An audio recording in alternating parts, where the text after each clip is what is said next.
Here in the teen room that I am in, students are able to come from school and come here. They start on homework as soon as they get here. They're able to participate in games and social opportunities with their friends. The board voted to add 19 teachers throughout the district, 15 of which will be added to the special education department because of federal requirements dealing with caseloads. Dr. Renee Porter was the only board member out of the 7 to have voted no on hiring new teachers. All the rooms here in the building were converted to accommodate all these small businesses, like here in the old postmaster office, which is now a conference room. Another example of the renovated building is what used to be the loading deck of the old post office building, and it is now a meeting or collaborating room. The 46th annual St. Patrick's Day Parade was held on Saturday in downtown St. Louis. The parade had over 120 units that included marching bands, floats, and big balloons. A $576,000 donation in equipment and chemicals is coming to Lindenwood School of Science. Dr. Chad Welsh, an assistant professor in the School of Science, wrote to Sigma Aldridge asking if they would donate old equipment to the university. The large donation will benefit the School of Science and students in ways you wouldn't think. LU's trial team hosted a mock trial on Wednesday. St. Patrick's Day is on Tuesday, March 17th. Do not forget to wear green. For LUTV News, I'm Katie Easter. Although lab fees will stay the same for students, the School of Science will be able to use the money on other necessary equipment. Sigma Aldridge operates in 37 countries with a corporate headquarters in St. Louis. They manufacture and distribute chemicals, biochemicals, and other essential products for research. For LUTV News, I'm Katie Easter. The mock trial team meets every Thursday at the Memorial Arts Building, room 113 at 12:15. They welcome all criminal justice pre-law students and anybody interested to attend. For LUTV News, I'm Katie Easter. Teachers in the Fort Zunwalt School District will be receiving a 2.73% raise. Even after a recent proposition failed, Fort Zunwalt District had original plans of adding many teachers to benefit the students. Along with rewarding teachers with the salary increase, Katie Easter has the details. Fort Zunwalt School District hoped voters would approve an increase in taxes through Proposition B. Although it failed, the district will hire more teachers and increase their salaries. The superintendent explains how they will be achieving this goal with current revenue. When you put those two factors together, we think that those additional positions will cost between $150,000 and $300,000, and we'll have to find that in the budget as we go forward next year. There'll be some opportunities to cut some expenses as we go. The board voted to add 19 teachers throughout the district, 15 of which will be added to the special education department because of federal requirements dealing with caseloads. Dr. Renee Porter was the only board member out of the 7 to have voted no on hiring new teachers. And without the tax increases, I just would like to see a little bit more information on how we're going to pay for the positions. The salary increase and employment of new teachers will begin in July. The board hopes to educate the community and push for Proposition B again in the future. Probably going to dip into our reserves a little more than what we are now to help pay for that. So the need is not going away, and I think it'll be within the next year or so. We'll have to try to retell our story and go back to our voters. Board of Education meetings are held the third Monday of every month. For LUTV News, I'm Katie Easter. A Friday morning announcement may bring more opportunities to the St. Louis youth. Katie Easter has the story. 48 years after opening, Boys and Girls Club of Greater St. Louis is opening up their 6th location in Ferguson.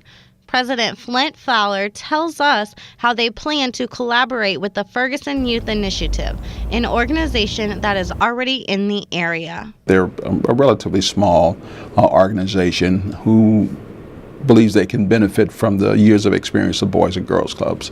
So in partnership with them, we can take advantage of their history in the Ferguson community and the knowledge that they have of the people and the needs of the young people, and also build on the work that they've been doing already. Although the Ferguson Youth Initiative strives for the same goals, Dr. Fowler tells us how he sees the club.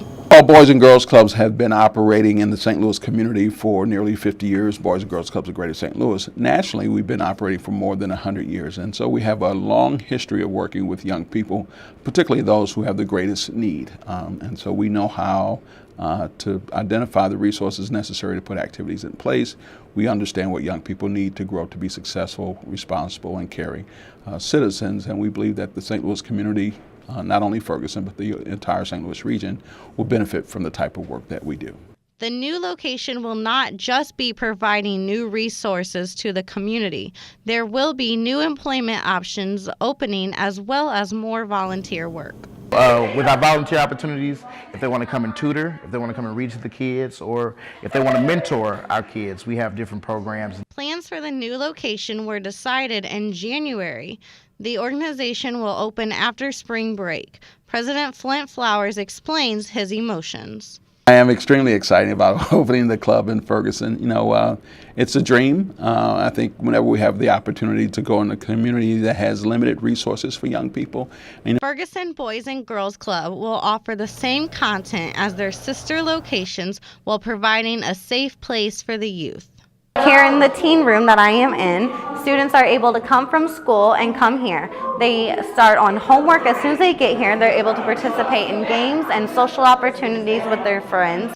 For more information regarding registration, locations, or employment opportunities, visit their webpage at www.bgcstl.org.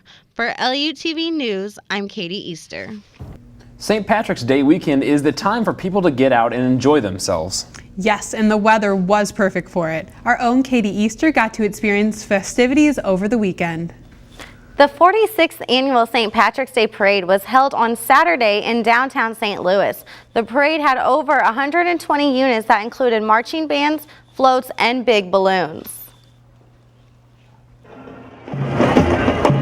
St. Louis celebration started at 9 a.m. with the 37th annual run. The run attracted 12,000 runners, even those who do not consider themselves a runner. Each runner was given a chip that would track their time. Some ran for fun and some for competition. One runner was not there for competition, but instead something else. Just tradition, and then I get a free beer at the end. I come here with everybody, and it's like a family tradition that we do every year, so that's part of the reason why I do it. The parade began on 18th and Market Street, while the start of the run was at Broadway and Walnut. Even with the crowd, parking for one viewer was a breeze. We bypass Market and go down Washington. You find parking very easily. You can hear all around me all the excitement, the families, everyone's just out having a great day, pretending to be Irish. And my great-grandmother came over here from Ireland in 1863. And I've been attending the parade for the last 20 years. Although many people came early for the run and parade, there was live music in Keener Plaza all day. St. Patrick's Day is on Tuesday, March 17th. Do not forget to wear green. For LUTV News, I'm Katie Easter. Coming up on LUTV News, downtown St. Louis is engulfed in a sea of red for Cardinal Nation. Plus, a man is in jail after being found guilty of stealing $500,000 from an urgent care center. And a St. Louis company helps Lindenwood Science Department further student education. Those stories plus sports, weather, and more ahead on LUTV News.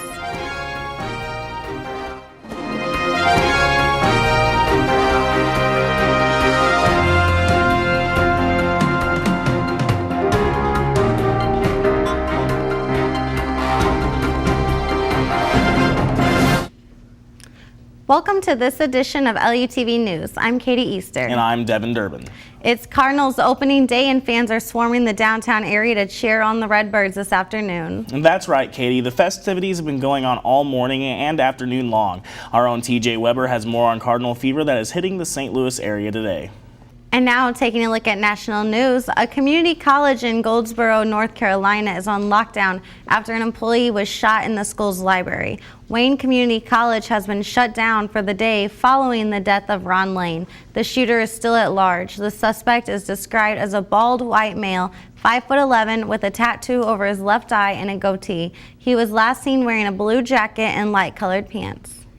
The mother of the convicted Boston Marathon bomber is voicing her opinion on social media. Dzhokhar Tsarnaev was found guilty on all 30 counts, including conspiracy and deadly use of weapon of mass destruction. The bomber's mother, Zubaydah, responded by saying that her sons are innocent and that Americans are the terrorists. The jury will decide on April 21st if Tsarnaev will be sentenced to life in prison or death. A woman has been charged with misdemeanor child endangerment after allegedly dangling, then dropping her child over the railing in the cheetah exhibit at the Cleveland Metro Park Zoo. The child's parents were able to rescue the 2-year-old boy before firefighters and paramedics arrived. The executive director of the zoo said the cheetahs didn't attempt to attack the child or his parents during Saturday's incident. The boy was taken to a hospital for a leg injury. Straight ahead on LUTV News, Lindenwood continues the St. Louis tradition of jazz. Find out how after the break.